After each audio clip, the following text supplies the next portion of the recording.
Você já parou para pensar onde termina o desejo e começa a prisão? A obsessão não é apenas um sentimento intenso, é uma força psíquica que sequestra a mente, transforma a realidade e muitas vezes destrói a vida de quem a sente e de quem está ao redor. Neste mergulho profundo, exploraremos os mecanismos ocultos que transformam o afeto em compulsão, a admiração em perseguição. O que realmente se esconde por trás desse impulso implacável? O que leva a mente a agarrar-se tão fortemente a uma única ideia, pessoa ou objetivo? Prepare-se para desvendar os gatilhos emocionais, a neuroquímica e os padrões comportamentais que pavimentam o caminho da fixação. Antes de seguirmos, reflita. Você consegue identificar o momento exato em que um interesse saudável se torna uma sombra que domina tudo? Deixe sua opinião nos comentários. O desejo é o motor da vida humana. Ele nos impulsiona, nos move em direção a objetivos, a afetos, a conquistas. É uma força natural, saudável, intrínseca à nossa existência. Mas existe uma linha, tênue e perigosa, onde esse desejo se desvirtua, onde a atração se torna uma carga e a admiração se transforma em uma sombra que consome a luz da própria razão. É o ponto de inflexão, o momento crucial em que o interesse saudável cruza a fronteira e se converte no labirinto psicológico da obsessão. A obsessão não nasce de um dia para o outro. Ela se constrói na quietude da mente, alimentada por um processo chamado idealização.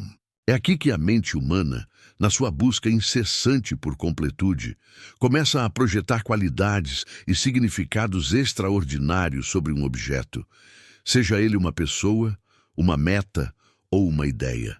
O objeto da obsessão deixa de ser visto em sua totalidade, com seus defeitos e complexidades, e é transformado em um símbolo, um repositório de tudo aquilo que o indivíduo sente que lhe falta.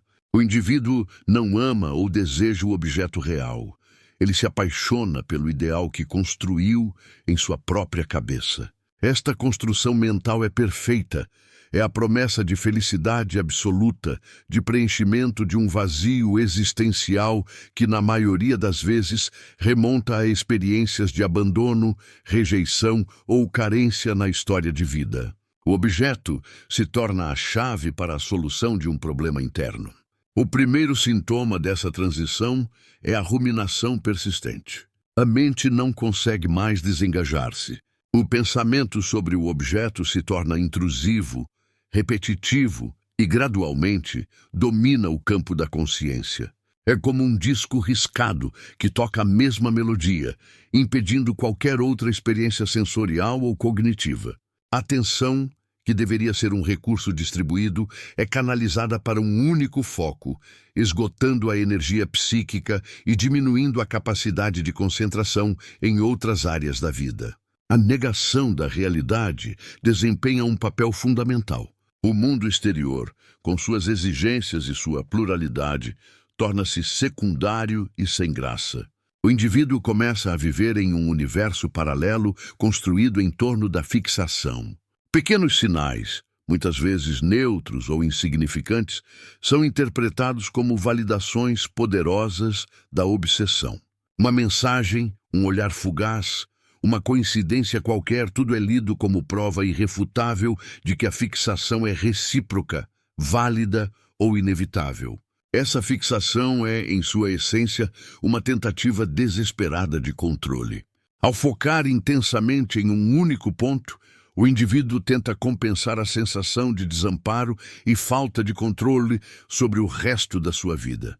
Se eu puder controlar essa ideia, se eu puder possuir esse objeto, então estarei seguro. Mas é uma ilusão.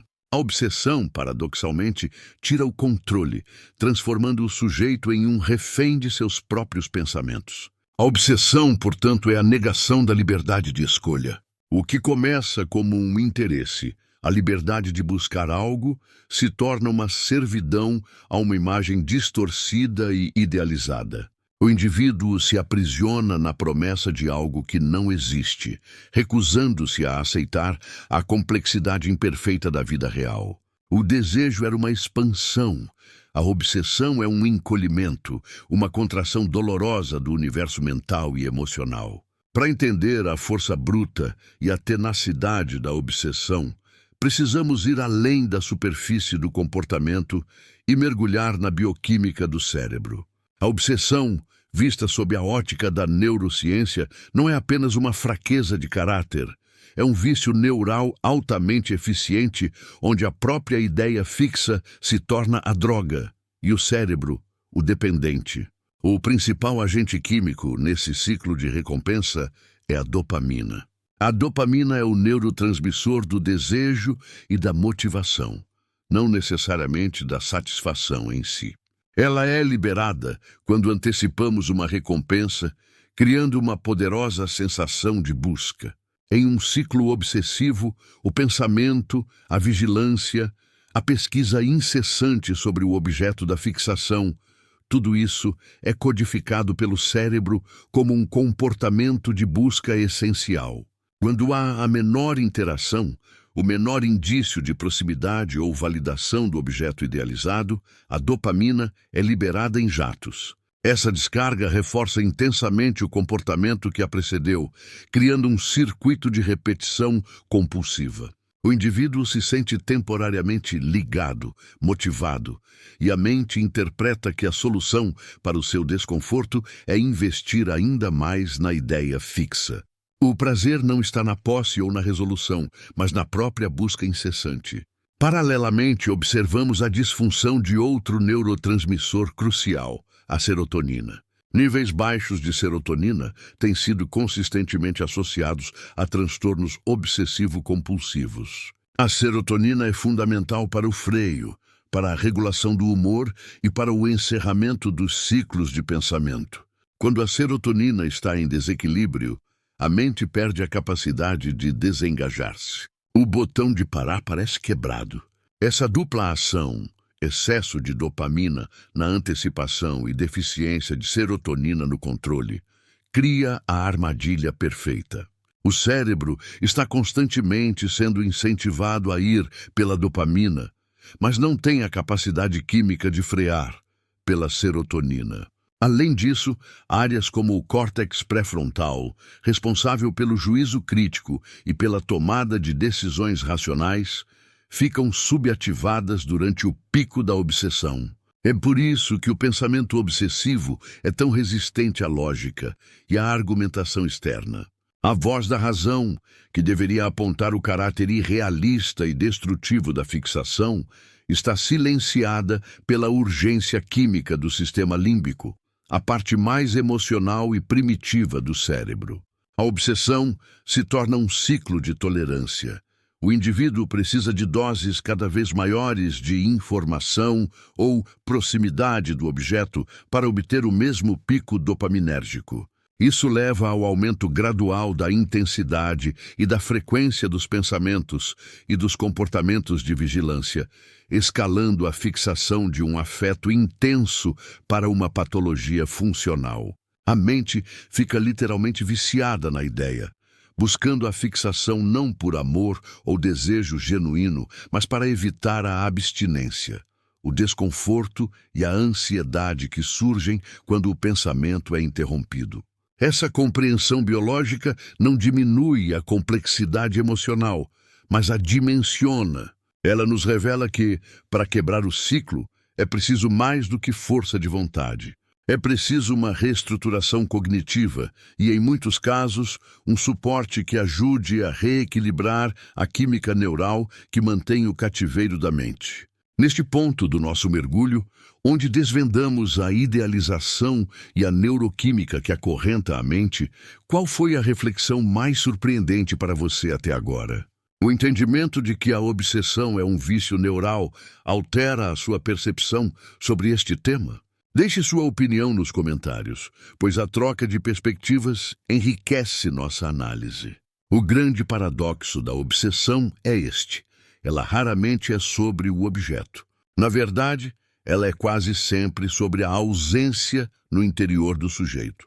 O objeto da fixação funciona como um espelho distorcido, no qual o indivíduo projeta seus próprios vazios, suas necessidades não atendidas e suas inseguranças mais profundas. A obsessão é a manifestação de um mecanismo de defesa psíquica que tenta suprir uma carência interna por meio de uma fonte externa.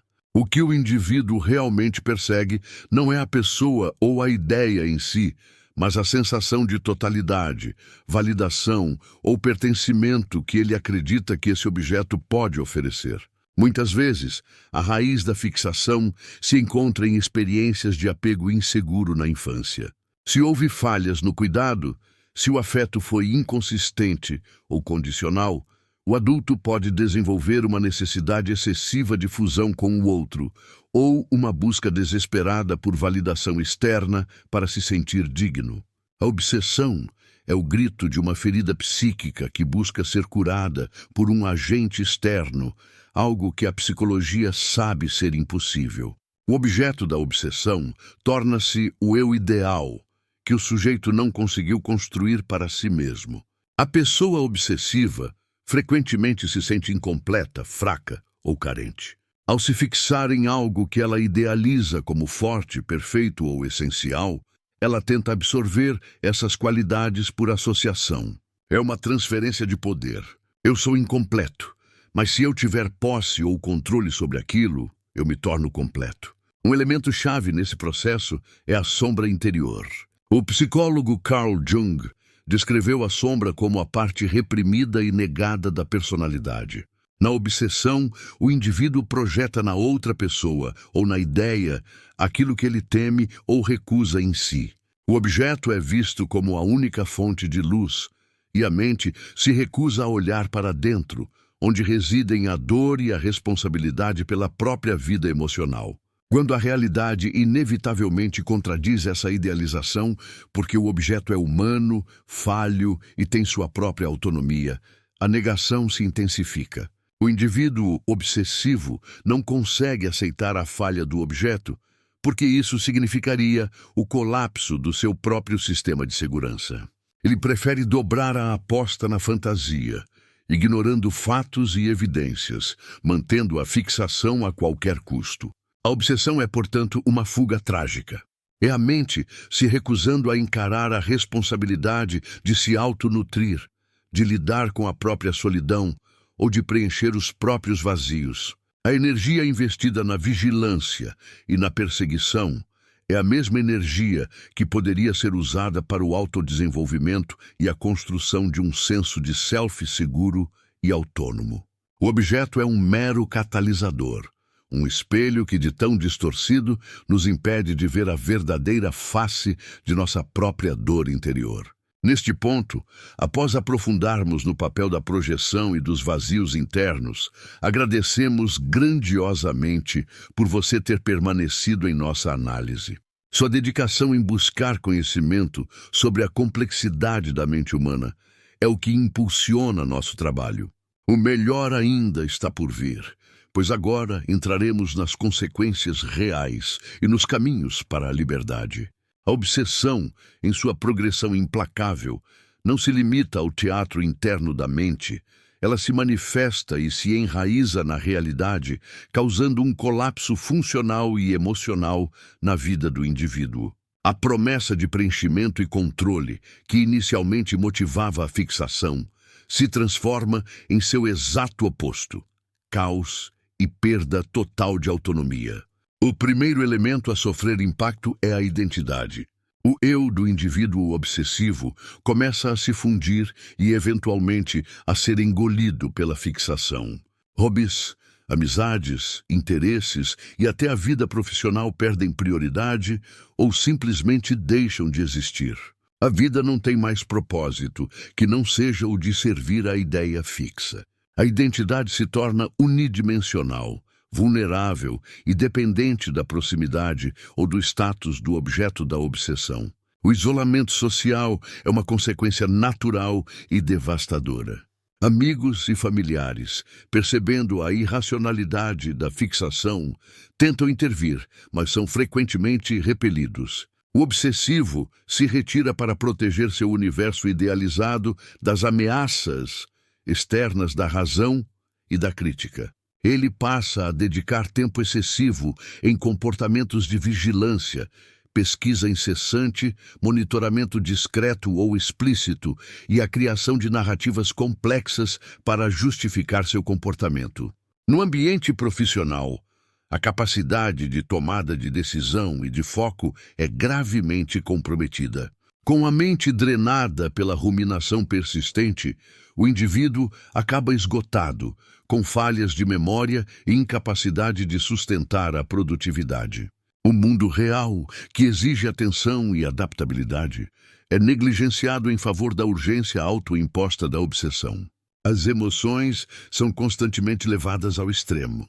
O ciclo obsessivo gera uma montanha-russa de euforia fugaz e desespero profundo. A euforia vem da ilusão de progresso ou da interpretação de um sinal positivo. O desespero surge da inevitável confrontação com a realidade, quando o objeto se afasta ou quando o indivíduo é forçado a reconhecer a ineficácia de seus esforços. A ansiedade e a irritabilidade se tornam o estado de humor padrão.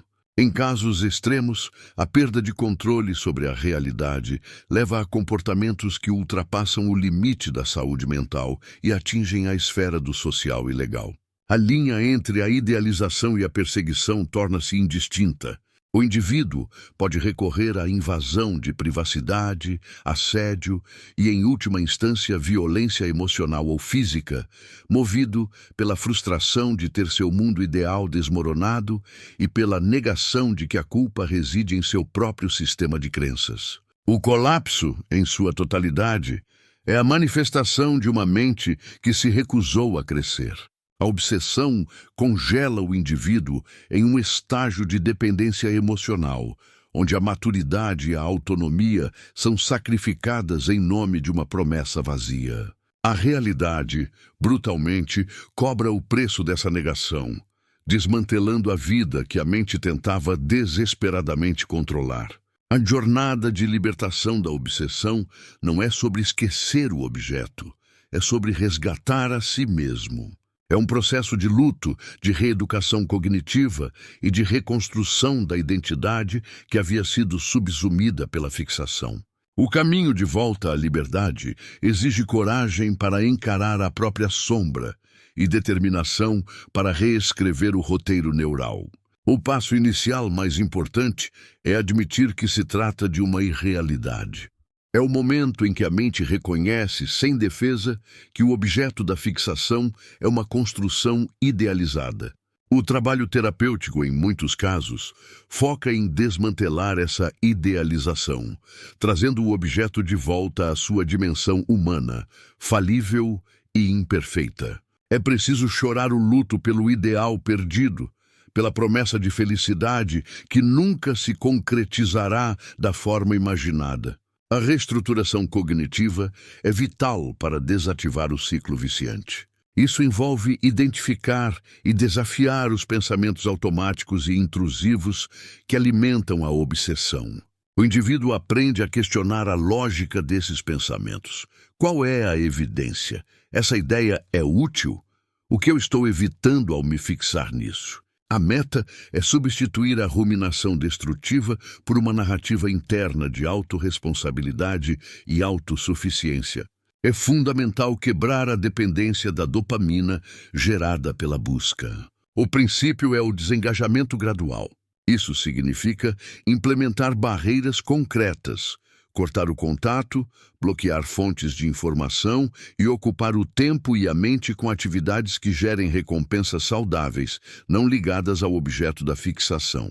A energia que antes era gasta na vigilância deve ser canalizada para a construção de novos hobbies, metas profissionais ou aprofundamento de amizades. A recuperação passa pela redescoberta da autonomia. O indivíduo deve aprender a ser a fonte de seu próprio valor e preenchimento. Isso envolve a construção de um self mais robusto, que não precise de validação externa para se sentir completo. Práticas de atenção plena, ou mindfulness, são ferramentas poderosas nesse sentido, pois ajudam a mente a se concentrar no presente e a interromper a viagem compulsiva ao passado, arrependimento, ou ao futuro, fantasia.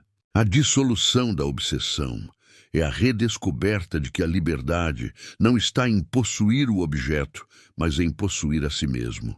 É o ato de aceitar a complexidade da vida, a imperfeição dos outros e, sobretudo, a própria incompletude humana, sem tentar preenchê-la com fixações externas. O fim do ciclo obsessivo marca o início de uma vida onde o desejo volta a ser um motor de crescimento, e não uma algema da mente. É o retorno ao estado onde a mente, enfim, é soberana sobre seus próprios pensamentos. Esta jornada nos revelou que a obsessão é um labirinto complexo da mente humana, onde a busca por plenitude se perde na repetição e na negação da realidade. A sua experiência ou perspectiva sobre o que vimos é de valor inestimável. Qual foi o momento mais impactante desta análise para você? Use a seção de comentários para compartilhar sua reflexão. Se esta profunda análise sobre a mente humana e suas complexidades fez você refletir, inscreva-se no canal para não perder nossos próximos mergulhos na psicologia. Curta este vídeo para nos ajudar a levar o conhecimento adiante. E nos vemos no próximo vídeo.